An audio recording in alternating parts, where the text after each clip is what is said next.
So, hello, good day guys. I am Jorel Balansat and we are going to do the activity 4 of our EM Lab activities, which is titled the short shot, compound motor connections, cumulative and differential. So, for the first step is to arrange the workstation by installing the power supply, the data acquisition module, the prime mover or the dynamometer, and the DC motor generator. So, let's arrange first the workstation. We need power supply. It also needs data acquisition interface, which is in here. We also need DC motor generator, put it on here, and the prime mover dynamometer. Then make sure that the main switch of the power supply is off and the voltage control knob is full counterclockwise. Since we still didn't do any of configurations, automatically it is all set into off and 0 as a default. So you can see here.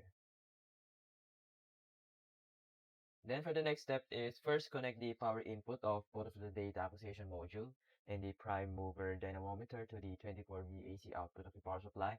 And after the connections are secured, we will turn on the 24-volt AC power switch by setting it to the I position, this one. Next, launch the data acquisition software on the computer, then finally mechanically couple the prime mover to the DC motor using a belt, then arrange the electrical connections according to figure 1. So let's arrange the DC motor using a belt first. Just the lower panel face. And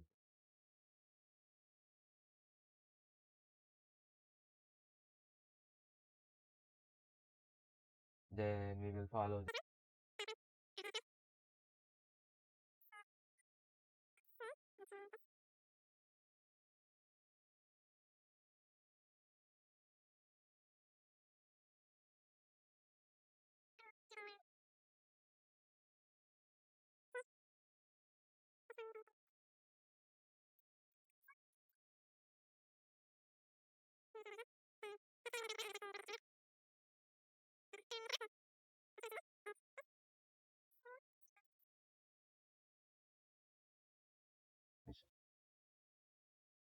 Just turn it off.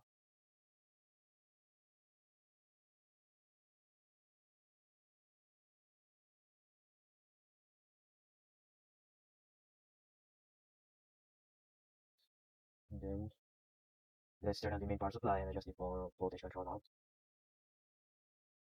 And put it into 11 volts. Let's try 77. As you can see, we already have the RPM. And let's check the metering. Okay.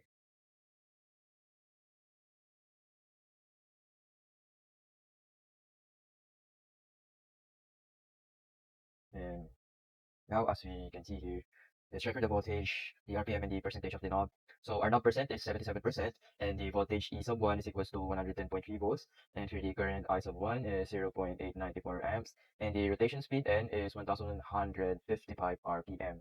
So, observing the shafts of the motor and the dynamometer, the direction that the rotor rotate is clockwise.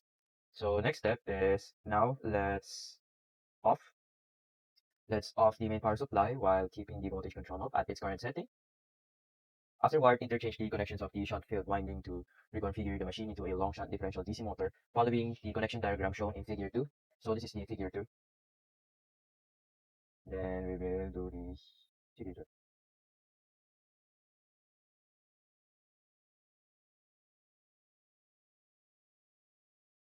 2. Let's start.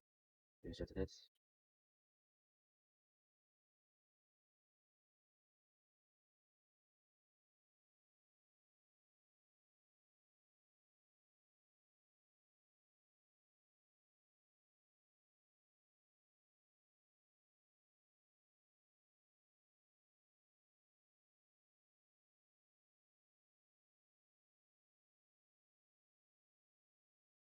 So now it's all set and done. So let's observe the max RPM on the dynamometer.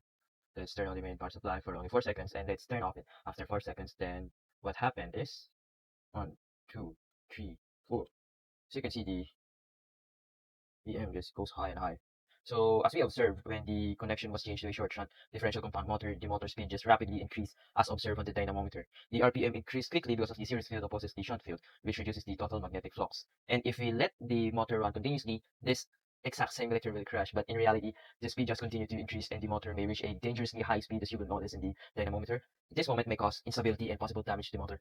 And the difference between the two connections that we did is the main difference between short shunt and differential compound motors is the relationship between the series field flux and the shunt field flux. In a cumulative compound motor, the series field supports the shunt field, increasing the total flux and providing better starting torque and stable operation. In contrast, a differential compound motor has a series field that opposes the shunt field, reducing the total flux and causing the motor speed to increase with load, which makes the motor unstable and rarely used in practical application. So that is all for the activity 4. Thanks for watching. Goodbye.